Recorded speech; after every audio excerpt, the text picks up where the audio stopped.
인생이 무너지는 듯한 순간이 찾아올 때가 있습니다. 아무리 기도하려고 해도 말이 나오지 않고 마음은 텅 빈 것처럼 허전할 때 말입니다. 물 한 모금 넘기기조차 버거울 만큼 마음이 짓눌려 본 적 있으신가요? 그런 순간 하나님께 무슨 말을 드려야 할지 몰라 막막했던 경험 있으신가요?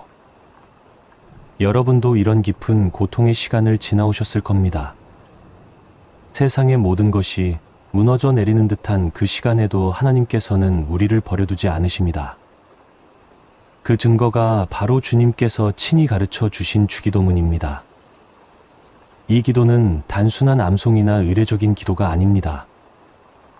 인생의 가장 어두운 터널을 지날 때 우리를 붙들어 주시는 하나님의 손길입니다. 오늘 이 주기도문이 여러분의 무너진 마음을 일으켜 세우고 새로운 소망을 주시기를 간절히 바랍니다. 자세한 이야기에 앞서 동영상 제작에 큰 도움이 되는 구독과 좋아요 한 번씩 부탁드리겠습니다. 하나님의 말씀을 더 많은 분들과 나누는데 큰 힘이 됩니다. 지금 바로 시작하겠습니다.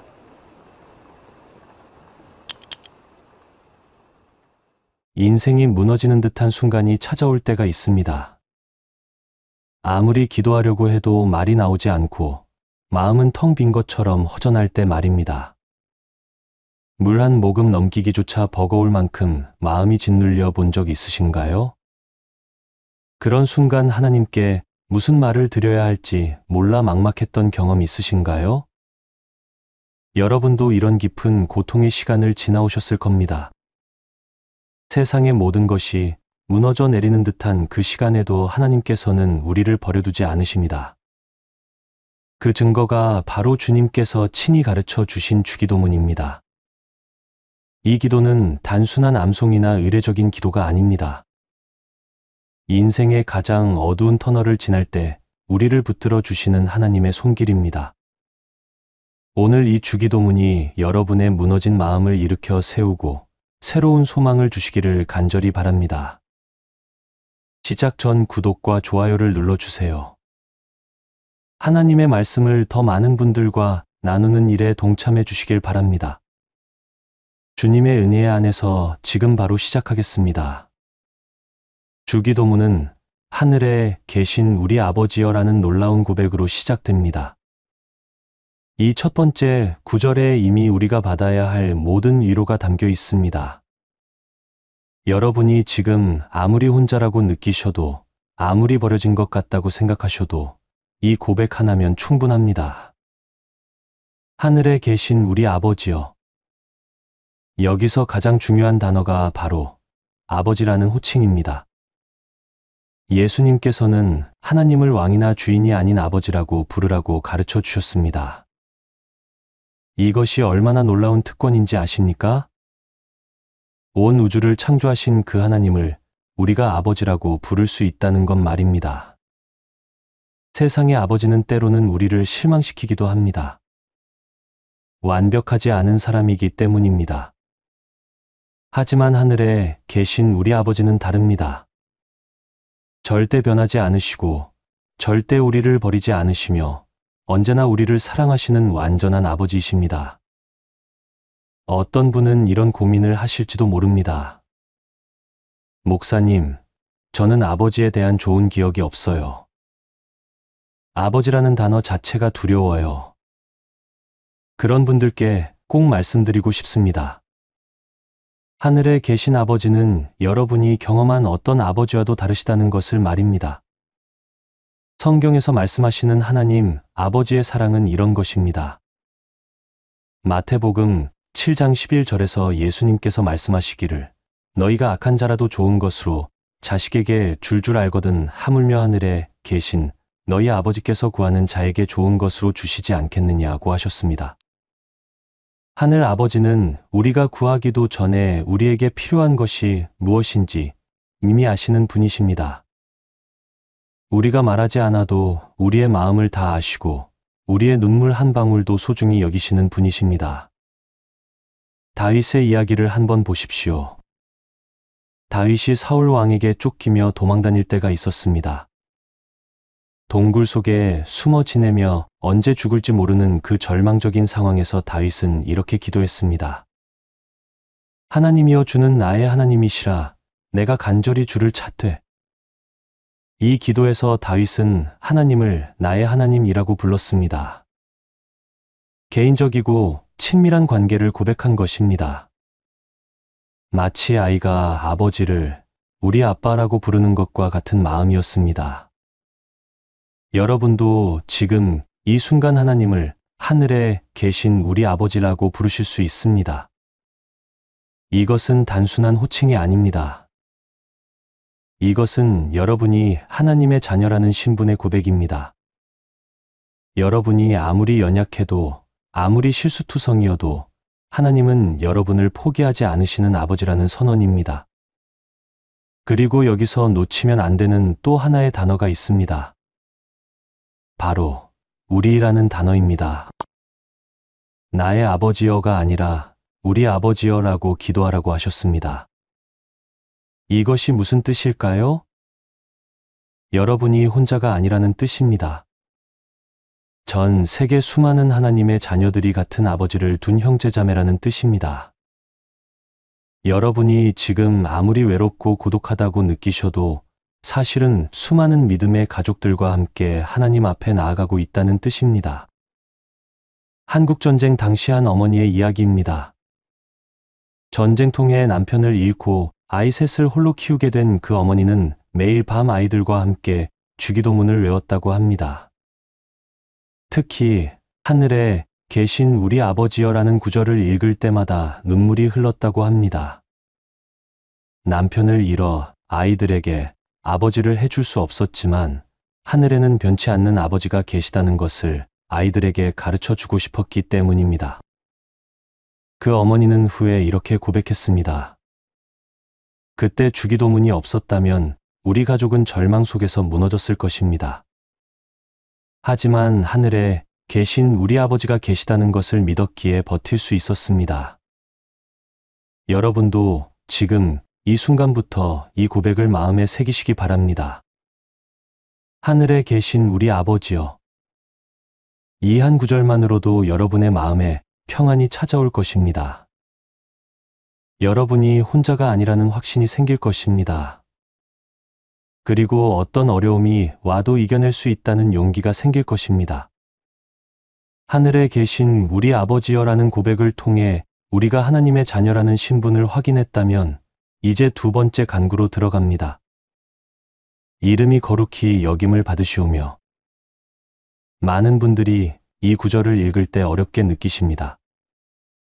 하나님의 이름이 거룩히 여김받는다는 것이 무슨 뜻인지, 그리고 이것이 나의 현실적인 문제와 무슨 관련이 있는지 궁금해하십니다. 하지만 이 구절 안에는 우리의 상처 입은 마음을 치유하는 놀라운 능력이 숨겨져 있습니다.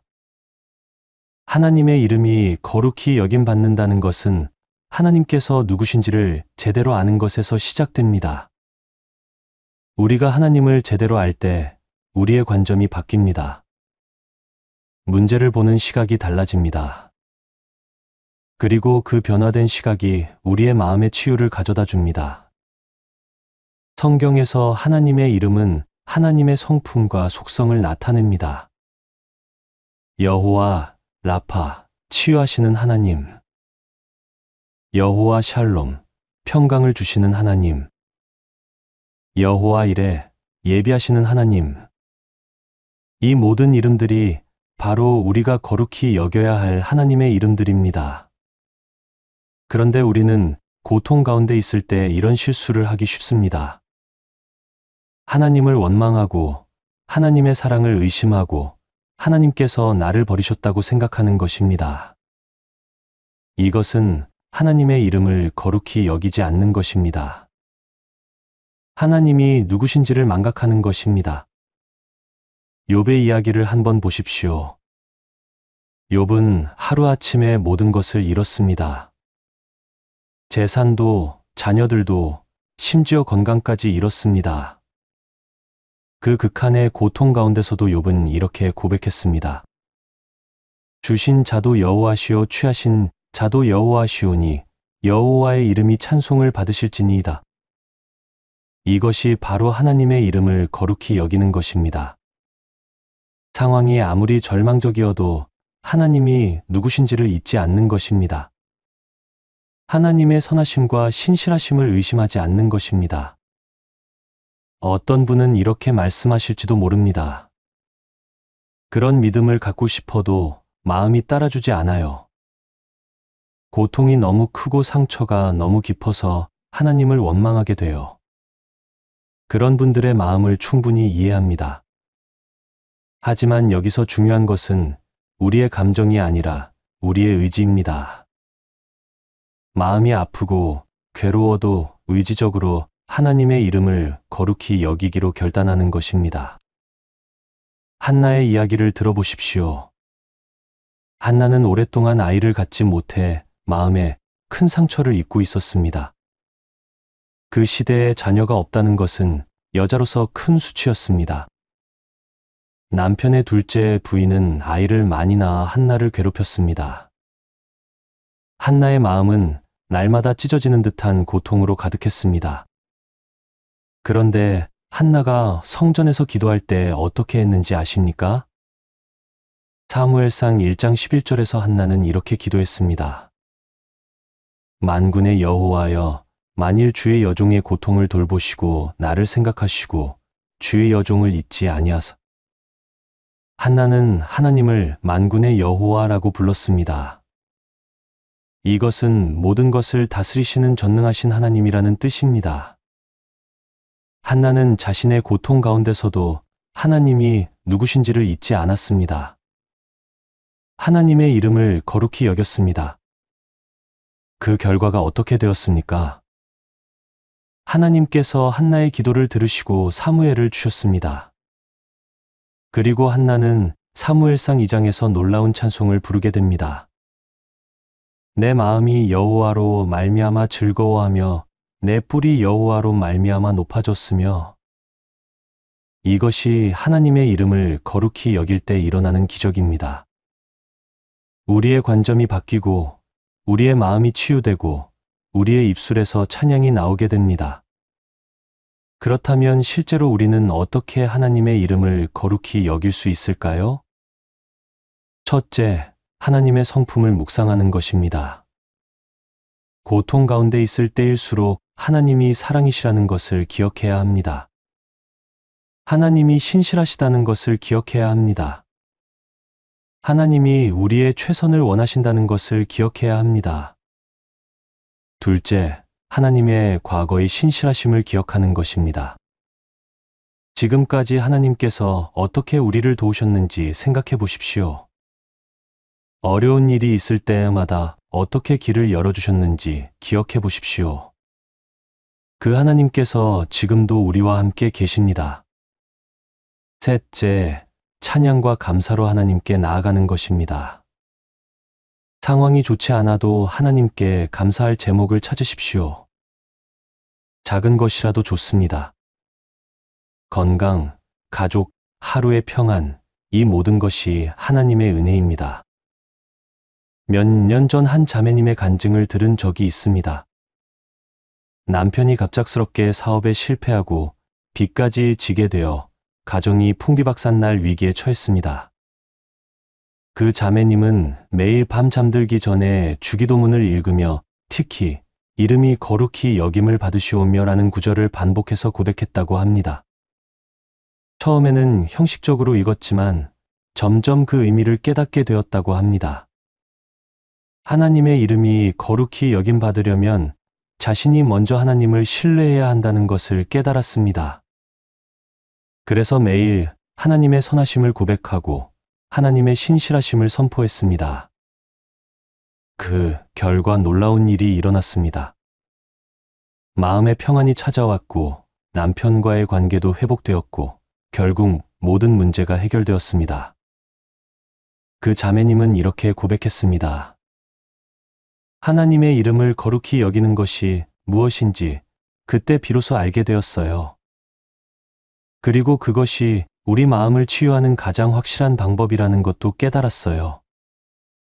여러분도 지금 이 순간부터 하나님의 이름을 거룩히 여기시기 바랍니다.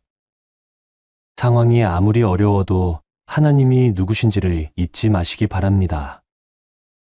하나님은 여전히 사랑이시고, 여전히 신실하시고, 여전히 우리의 아버지이십니다. 이 고백이 여러분의 마음의 치유를 가져다 줄 것입니다. 하나님의 이름을 거룩히 여김으로 우리의 마음의 치유가 시작되었다면 이제 더 깊은 차원의 변화를 경험할 때입니다. 나라가 임하시오며 뜻이 하늘에서 이룬 것 같이 땅에서도 이루어지이다. 이 구절을 읽을 때마다 많은 분들이 이런 생각을 하십니다. 하나님의 나라가 임한다는 게 무슨 뜻이죠? 그리고 그것이 지금 내가 겪고 있는 고통과 무슨 상관이 있나요? 하지만 바로 이 기도가 우리의 절망을 소망으로 바꾸는 가장 강력한 무기입니다. 하나님의 나라가 임한다는 것은 하나님의 통치가 시작된다는 뜻입니다. 지금까지는 어둠의 세력이, 고통이, 절망이 우리를 지배하고 있었다면 이제 하나님께서 직접 개입하셔서 상황을 바꿔주신다는 의미입니다. 더 이상 우리가 혼자 싸우는 것이 아니라 하나님께서 우리를 위해 싸워주신다는 선언입니다. 다윗이 골리앗을 대면했을 때를 생각해 보십시오. 거대한 골리앗 앞에서 작은 소년 다윗은 절망적으로 보였습니다. 하지만 다윗은 골리앗에게 이렇게 선언했습니다. 너는 칼과 창과 단창으로 내게 나아오거니와 나는 만군의 여호와의 이름 곧 내가 모독하는 이스라엘 군대의 하나님의 이름으로 내게 나아가노라. 다윗은 자신의 힘으로 싸우지 않았습니다. 하나님의 나라가 임하기를 간구했고 하나님의 뜻이 이루어지기를 기도했습니다. 그 결과 불가능해 보였던 승리가 일어났습니다. 여러분도 지금 골리앗 같은 문제들과 마주하고 계실 것입니다. 질병이라는 골리앗, 경제적 어려움이라는 골리앗, 가정의 불화라는 골리앗, 자녀 문제라는 골리앗. 이 모든 것들이 여러분을 압도하고 있을지도 모릅니다. 하지만 나라가 임하시오며 라고 기도할 때 상황이 바뀝니다. 하나님께서 직접 개입하셔서 우리가 할 수 없는 일을 해주십니다. 우리의 한계를 뛰어넘는 하나님의 능력이 나타납니다. 그리고 뜻이 하늘에서 이룬 것 같이 땅에서도 이루어지다라는 기도는 더욱 구체적입니다. 하늘에서는 질병이 없습니다. 하늘에서는 눈물이 없습니다. 하늘에서는 고통이 없습니다. 우리는 그 하늘의 상황이 지금 이 땅에서도 이루어지기를 간구하는 것입니다. 하지만 여기서 중요한 것이 있습니다. 하나님의 뜻은 때로 우리의 뜻과 다를 수 있다는 것입니다. 우리가 원하는 방식이 아닐 수도 있습니다. 하지만 하나님의 뜻은 언제나 우리에게 최선입니다. 예수님께서 겟세마네 동산에서 기도하실 때를 보십시오. 내 아버지여 만일 할만하시거든 이 잔을 내게서 지나가게 하옵소서. 그러나 나의 원대로 마시옵고 아버지의 원대로 하옵소서. 예수님도 고통스러운 십자가를 피하고 싶어 하셨습니다. 하지만 결국 아버지의 뜻에 순종하셨습니다. 그 결과 온 인류의 구원이라는 놀라운 일이 이루어졌습니다. 한 집사님의 간증을 들어보겠습니다. 20대 초반에 시한부 선고를 받은 이 집사님은 매일 주기도문을 외우며 특히 나라가 임하시오며 뜻이 이루어지다라는 구절을 붙들고 기도했습니다. 처음에는 병이 나아지기를 간절히 원했습니다. 하지만 시간이 지나면서 그 기도의 의미가 달라졌습니다. 하나님의 뜻이 무엇인지를 구하게 되었습니다. 살든지 죽든지 하나님의 뜻대로 되기를 원했습니다. 놀랍게도 그 집사님은 완전히 회복되었습니다. 하지만 더 놀라운 것은 그 과정에서 그분의 신앙이 완전히 달라진 것이었습니다. 이전에는 하나님을 이용하려고 했다면 이제는 하나님께 온전히 맡기게 되었습니다. 그분은 이렇게 고백했습니다. 병이 낫는 것보다 더 큰 기적이 일어났어요. 제 마음이 변했어요. 하나님의 뜻에 순종하는 것이 얼마나 평안한 일인지 알게 되었어요. 또 다른 권사님의 이야기입니다. 자녀가 사고로 하늘나라에 간 그 권사님은 몇 년간 하나님을 원망하며 살았습니다. 교회도 나가지 않았고 기도도 하지 않았습니다. 그러다가 어느 날 주기도문을 다시 읽게 되었는데 뜻이 이루어지다라는 구절에서 멈췄습니다. 하나님의 뜻이라면 받아들여야겠구나라는 생각이 들었다고 합니다. 그때부터 매일 이 기도를 드렸습니다. 하나님, 제가 이해할 수 없지만 주님의 뜻대로 하옵소서. 시간이 지나면서 놀라운 변화가 일어났습니다. 원망이 감사로 바뀌었고 절망이 소망으로 바뀌었습니다. 그리고 같은 아픔을 겪는 사람들을 위로하는 사역을 시작하게 되었습니다. 그 권사님은 이렇게 말씀하셨습니다.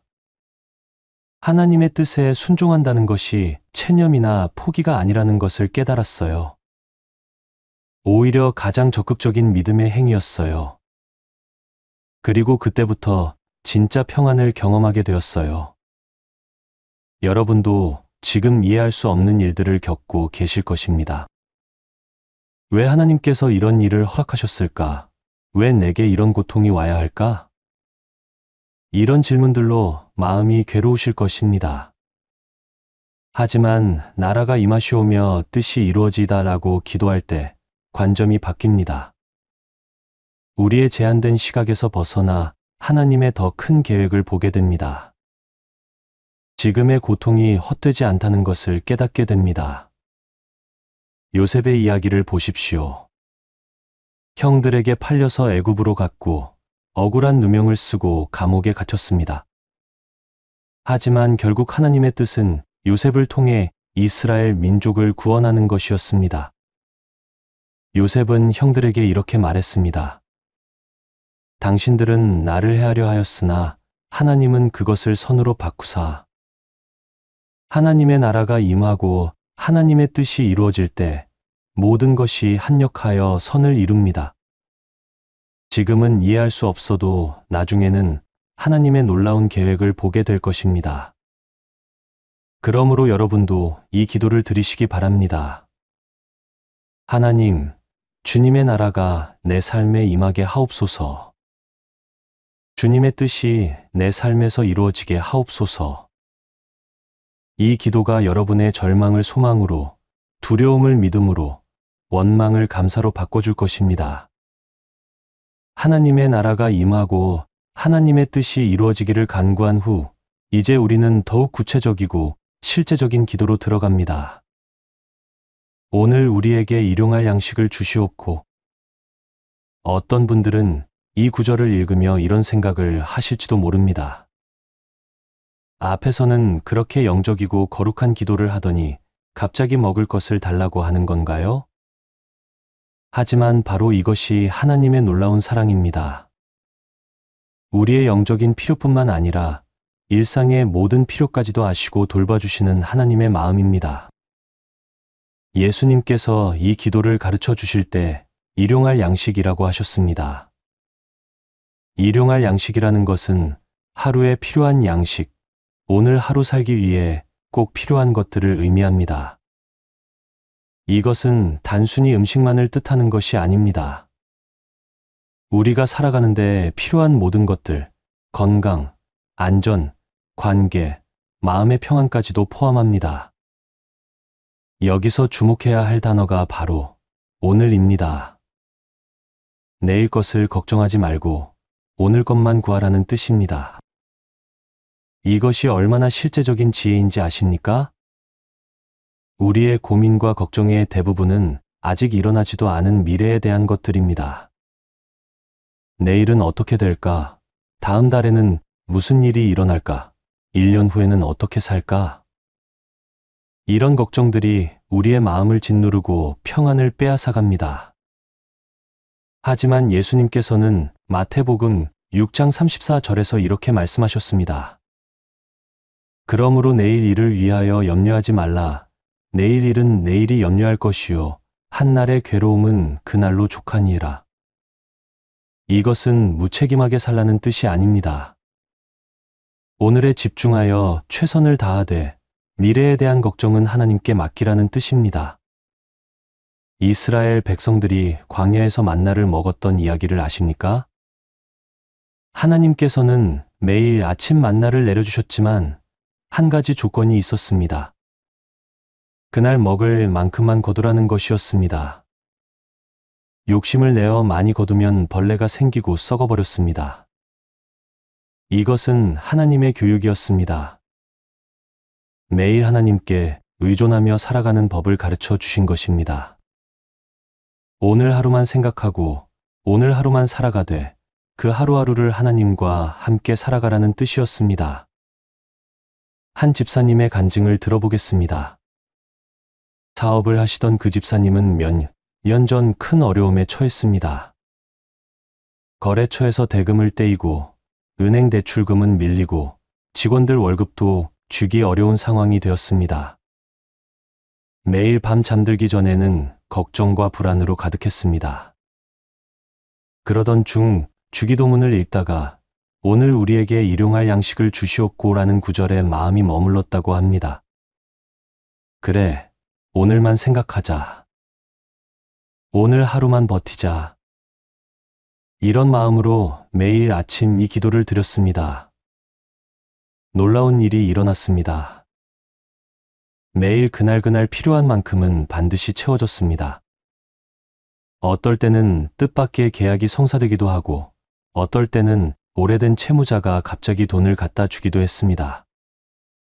정말 일용할 양식을 주시는 하나님을 경험한 것입니다.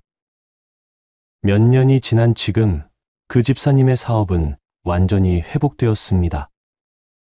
하지만 더 중요한 것은 그분의 신앙이 달라진 것이었습니다. 이전에는 미래에 대한 걱정으로 가득했다면 이제는 오늘 하루하루를 하나님께 맡기며 평안히 살아가고 계십니다. 그분은 이렇게 고백하셨습니다. 일용할 양식을 구한다는 것이 무엇인지 그때 깨달았어요. 하나님께서 오늘 하루 살 힘과 지혜를 주시면 그것으로 족한 거였어요.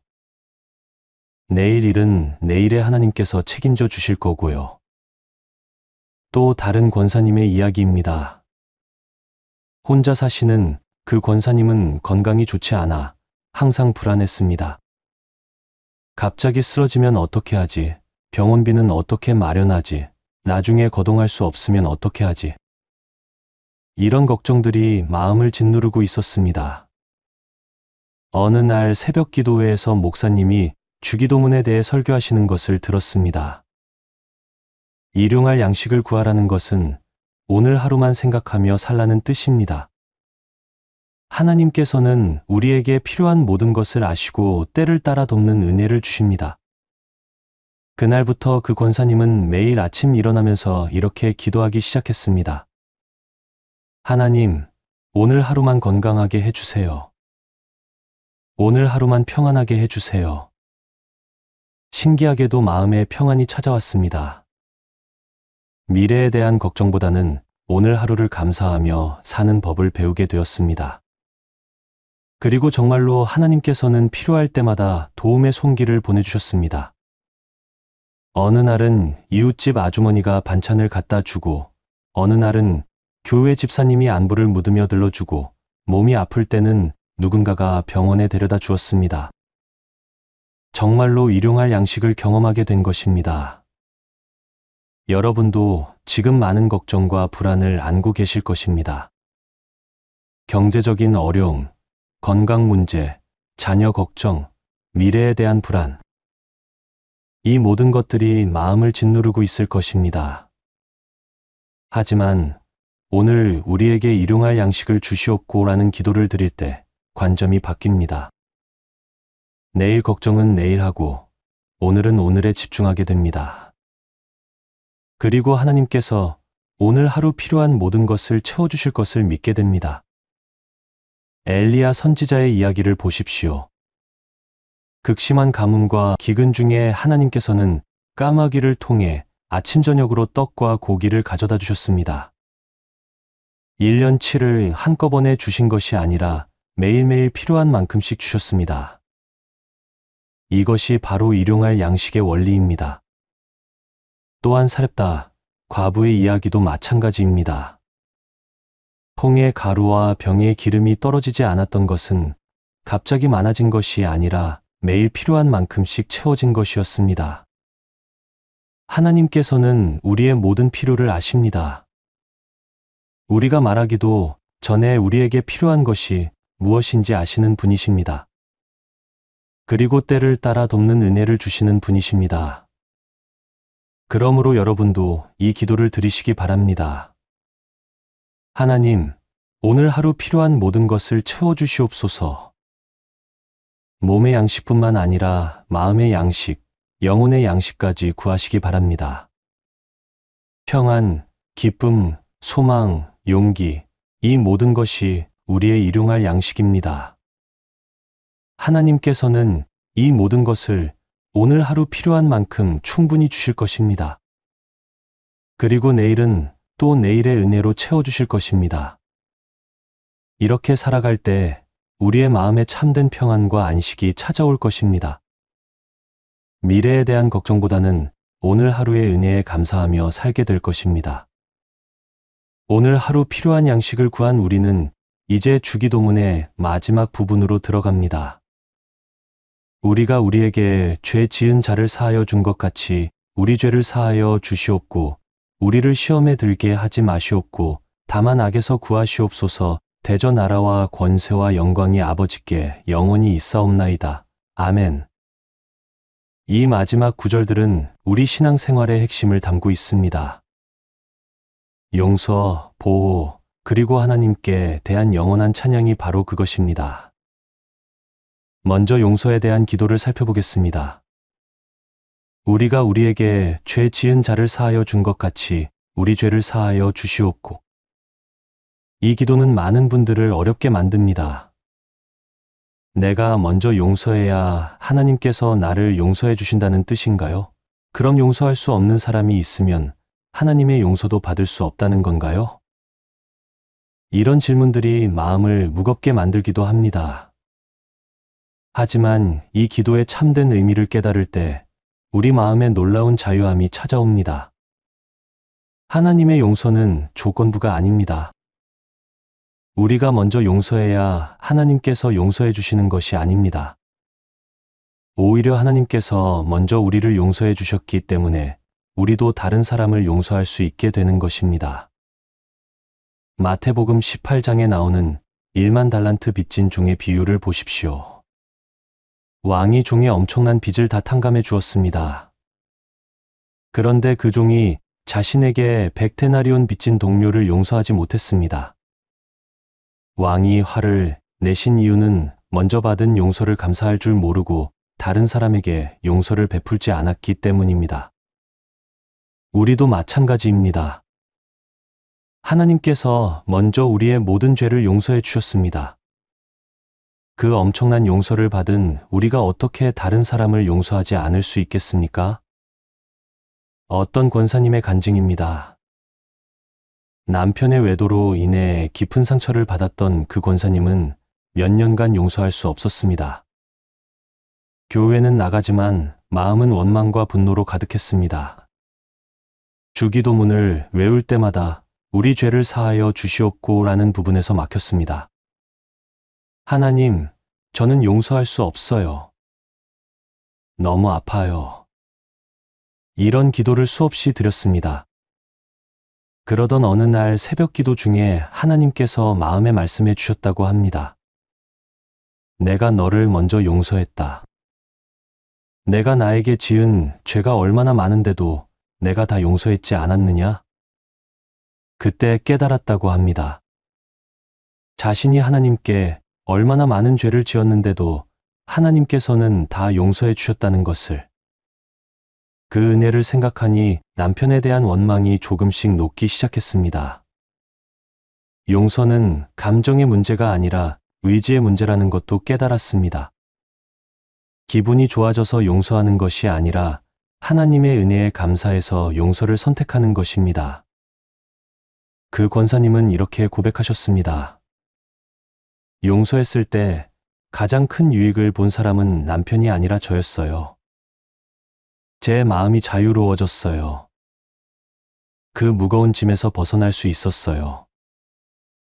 용서는 상대방을 위한 것이 아닙니다. 나 자신을 위한 것입니다. 용서하지 않으면 그 독이 내 마음속에서 나를 괴롭힙니다. 하지만 용서할 때 그 독에서 해방됩니다. 그리고 주기도문은 보호를 위한 기도로 이어집니다. 우리를 시험에 들게 하지 마시옵고 다만 악에서 구하시옵소서. 시험에 들지 않게 해달라는 기도는 어려움이 없는 삶을 달라는 뜻이 아닙니다. 우리가 감당할 수 없는 시험에 빠지지 않게 해달라는 기도입니다. 그리고 악한 것들로부터 우리를 보호해달라는 간구입니다. 고린도전서 10장 13절에서 바울 사도는 이렇게 말씀했습니다. 사람이 감당할 시험 밖에는 너희에게 당한 것이 없나니 오직 하나님은 미쁘사 너희가 감당하지 못할 시험 당함을 허락하지 아니하시고 시험 당할 즈음에 또한 피할 길을 내사 너희로 능히 감당하게 하시느니라. 하나님께서는 우리가 감당할 수 없는 시험은 허락하지 않으십니다. 그리고 시험이 올 때는 반드시 피할 길을 내어주십니다. 한 집사님의 간증입니다. 직장에서 부정한 일에 가담하라는 압력을 받았습니다. 거절하면 해고될 수도 있는 상황이었습니다. 가정의 생계를 책임져야 하는 가장으로서 큰 고민이 되었습니다. 그때 매일 아침 주기도문을 외우며 특히 악에서 구하시옵소서라는 구절을 붙들고 기도했습니다. 그리고 결단을 내렸습니다. 해고되더라도 하나님의 뜻에 순종하겠다고. 놀랍게도 그 결정을 내린 직후 다른 부서에서 더 좋은 조건으로 이직 제의가 들어왔습니다. 하나님께서 미리 피할 길을 준비해 두셨던 것입니다. 그 집사님은 이렇게 고백했습니다. 그때 깨달았어요. 악에서 구해달라고 기도할 때 하나님께서는 정말로 우리를 지켜주신다는 것을, 그리고 하나님의 길이 언제나 최선이라는 것을. 이제 주기도문은 영광의 찬양으로 마무리됩니다. 대전하라와 권세와 영광이 아버지께 영원히 있사옵나이다. 아멘. 이 마지막 고백은 우리 기도의 결론입니다. 모든 나라와 권세와 영광이 하나님께 속해 있다는 선언입니다. 우리의 모든 문제와 어려움보다 하나님이 더 크시다는 고백입니다. 어떤 상황에서도 하나님은 여전히 왕이시고, 여전히 능력이 있으시고, 여전히 영광스러우신 분이라는 확신입니다. 이 고백이 있을 때 우리는 어떤 어려움 가운데서도 흔들리지 않을 수 있습니다. 지금까지 주기도문의 모든 구절을 함께 살펴보았습니다. 하늘에 계신 우리 아버지여, 하나님과의 친밀한 관계, 이름이 거룩히 여김을 받으시오며 하나님에 대한 올바른 인식, 나라가 임하시오며 뜻이 이루어지이다. 하나님의 주권에 대한 순복, 일용할 양식을 주시옵고 일상의 필요에 대한 신뢰, 우리 죄를 사하여 주시옵고 용서의 은혜, 시험에 들게 하지 마시옵고 악에서 구하시옵소서 보호하심에 대한 간구, 나라와 권세와 영광이 아버지께 영원히 있사옵나이다. 하나님께 대한 찬양. 이 모든 것이 하나로 어우러질 때 우리의 마음에 참된 평안과 소망이 찾아옵니다. 여러분이 인생의 어떤 고통과 절망 가운데 있든지 이 주기도문을 반복해서 들으시기 바랍니다. 처음에는 형식적으로 느껴질 수도 있습니다. 하지만 계속 기도하다 보면 이 기도의 놀라운 능력을 경험하게 될 것입니다. 주기도문은 단순한 기도문이 아닙니다. 예수님께서 친히 가르쳐 주신 완전한 기도입니다. 이 기도 안에는 우리가 하나님께 드릴 수 있는 모든 기도의 요소가 담겨 있습니다. 그러므로 오늘부터 매일 이 기도를 드리시기 바랍니다. 아침에 일어나서 잠들기 전에 힘들고 어려울 때마다 이 기도를 붙드시기 바랍니다. 이 기도가 여러분의 무너진 마음을 일으켜 세우고 새로운 힘과 용기를 주실 것입니다. 마지막으로 여러분을 위해 기도하겠습니다. 하늘에 계신 우리 아버지께서 오늘도 여러분과 함께 하시기를 간절히 기도합니다. 여러분의 마음의 상처를 치유해 주시고 깊은 위로와 평안을 주시기를 원합니다. 주기도문을 통해 하나님의 사랑과 은혜를 매일 새롭게 경험하시기를 바랍니다. 여러분의 하루하루가 하나님의 은혜로 가득하길 바랍니다. 오늘도 주님의 사랑 안에서 수고 많으셨습니다. 귀중한 시간을 내어 끝까지 함께 해주신 여러분께 하나님의 축복이 가득하길 바랍니다. 더 많은 하나님의 말씀과 은혜를 나누고 싶습니다. 구독과 좋아요, 그리고 댓글로 여러분의 마음을 나누어 주시기 바랍니다. 다음에도 더욱 귀한 말씀으로 여러분을 찾아뵙겠습니다. 주님의 은혜와 평강이 여러분과 여러분의 가정에 충만하시기를 축복하며 기도합니다.